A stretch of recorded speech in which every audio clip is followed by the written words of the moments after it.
Saya belum meyakini adanya ruda paksa. Kalau misalnya adanya spam ya, itu bisa aja kan ini malam minggu. Kita tidak pernah tahu apakah salah satu pihak ini ingin menutupi aibnya sendiri lalu melemparkan seperti itulah kira-kira ya. Kalau motifnya kita nggak pernah tahu, kita belum tahu sampai dengan sekarang karena kronologi yang sebenarnya juga belum dibuka.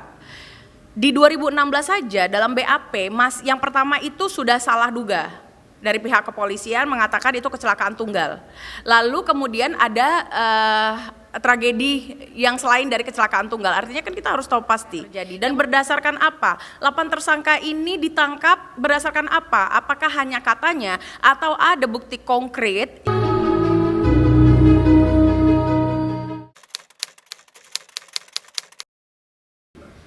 Sebenarnya ini bukan hal pertama yang saya lakukan karena sebelumnya juga kayak kasus Sambo, saya juga speak up persoalan itu.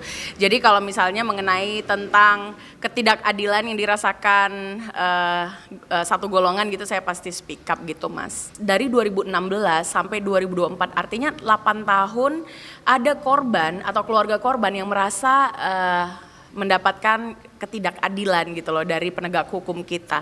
Karena yang pertama belum terusutnya semua pelaku ya. Saya nggak mau bilang 3 pelaku saja karena kronologi saja sampai dengan sekarang itu nggak jelas gitu loh. Kalau saya yang pertama itu melihat berita di 2016, jadi bukan berita yang seliweran berdasarkan asumsi awam ya. Kalau asumsi awam atau analisa sesuai dengan film itu kayaknya nggak bisa dijadikan landasan hukum yang benar. Karena kita harus melihat lagi kronologi sebenarnya dan berita-berita yang memang 2016. Nah buktinya kan saya mengungkapkan itu kayak yang dibilang penyidiknya itu si AKBP Indra bahwasannya salah satu korban lelaki ini adalah anak dari anggotanya. Maka dari itu pertama kali saya membahas itu persoalan dari bapaknya Rizky Rudiana yang kebetulan beliau adalah anggota Polri. Masuk di akal salah tangkap karena sampai dengan detik ini juga kronologi kita tidak tahu jelas apakah ini kecelakaan tunggal atau pemerkosaan. Kalau dari kacamata saya ya, ini opini saya sendiri. Saya melihat foto di Telegram yang korbannya itu pada saat 2016 di TKP tidak menunjukkan adanya ruda paksa karena melihat sendalnya masih terpasang, bajunya masih sangat rapi ya, menurut saya begitu sih. Jadi sangat mungkin kalau misalnya yang beredar pada saat ini dan pengusutan pada saat itu tuh tidak benar-benar akurat sih. Bagus sih sebenarnya, artinya kasus ini kalau boleh saya memberi saran jangan dilanjutkan, tetapi diusut ulang kembali begitu. Apalagi munculnya korban yang mengaku salah tangkap kan gitu. Artinya kan di sini ada kekeliruan. Kalau ditanya kenapa baru sekarang munculnya, ya karena kasus ini dari 2016 baru diungkapkan kembali setelah beredarnya film Vina sebelum 7 hari begitu. Ya, kalau menurut saya itu karena adanya transparan dari aparat penegak hukum, terutama dari ayah korban Rizky Rudiana ini.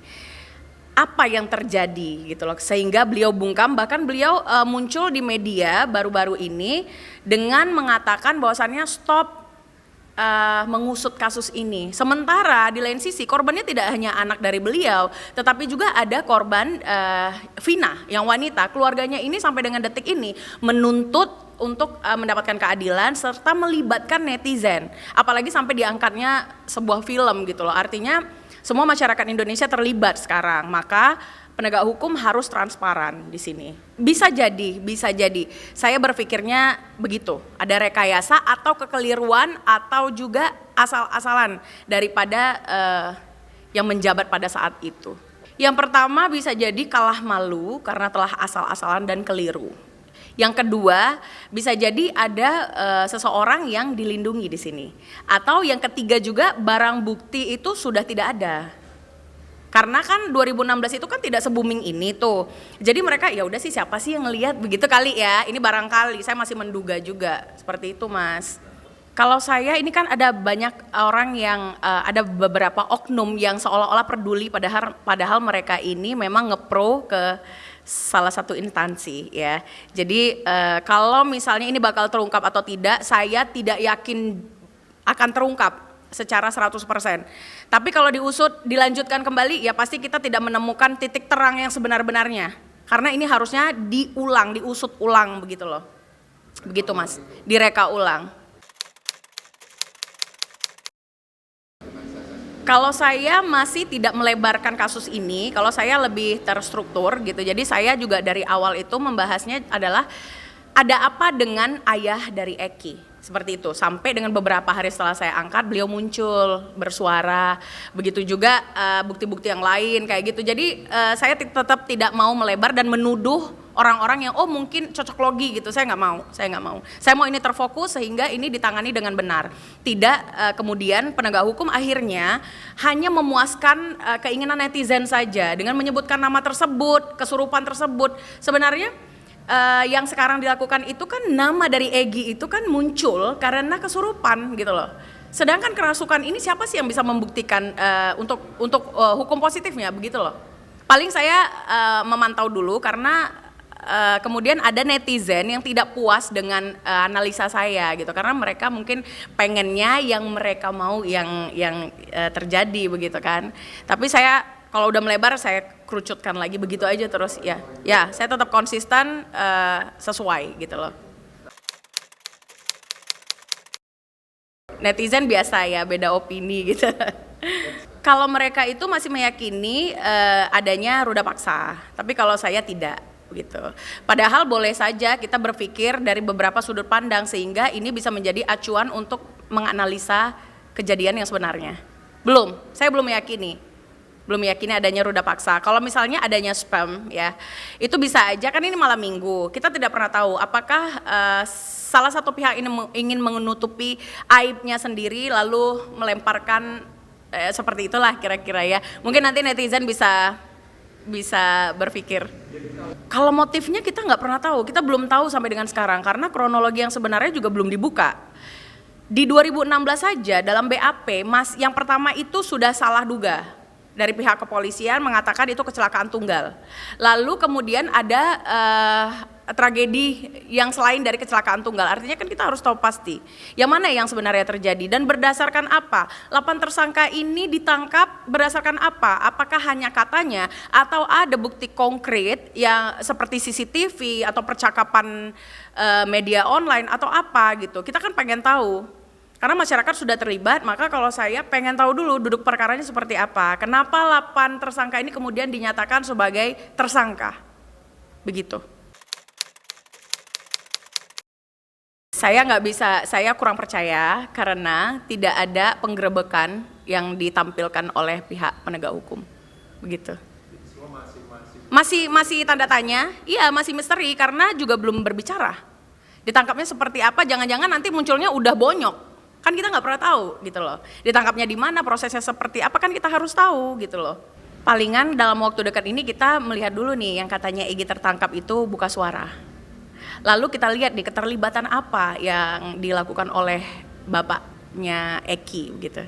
Ibtu Rudiana gitu. Dan bagaimana bisa terjadi ketika anaknya meninggal 2016 pada Agustus, lalu beberapa bulan kemudian beliau mendapatkan rekomendasi sepertinya ya menjadi seorang perwira, naik jabatan gitu, itu juga harus diusut gitu. Iya, sebenarnya itu clue yang paling jelas sebenarnya. Ada apa di belakang itu? Karena ini sesuatu yang memang terjadi dan bukan saya mengada-ada gitu. Kan kalau kita menganalisa itu kan dari berbagai sudut pandang, maka saya melihatnya dari situ dulu. Dari ada apa, lalu dia dapat jabatan, dapat penghargaan, itu kenapa? Kenapa dia diam saja 8 tahun ini dan baru bersuara sekarang dan menyuruh masyarakat Indonesia untuk bungkam? Ada apa gitu. Bahkan ada bukan rumor, baru-baru aja ada berita beberapa jam yang lalu itu katanya banyak pihak yang menginginkan untuk bapaknya Eki ini dicopot jabatannya begitu.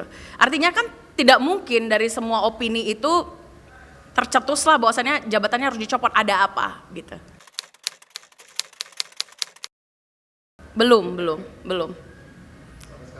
ada.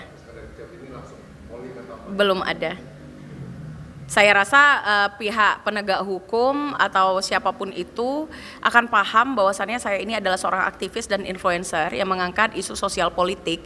Jadi itu sangat biasa. Bahkan kasus Sambo saja yang lebih besar, saya dibiarkan untuk berbicara tanpa adanya intimidasi. Saya rasa Polri juga orang-orang yang cerdas ya dalam menilai bahwasannya ini bukan fitnah, tapi sesuatu yang dianalisa berdasarkan fakta begitu. Belum ada sampai detik ini. Pesannya terus tingkatkan kinerja yang sebenar-benarnya dan mudah-mudahan aparat kepolisian tidak buru-buru menetapkan seseorang menjadi tersangka yang pada akhirnya mereka hanya menjadi tumbal hanya untuk pencapaian sebuah jabatan.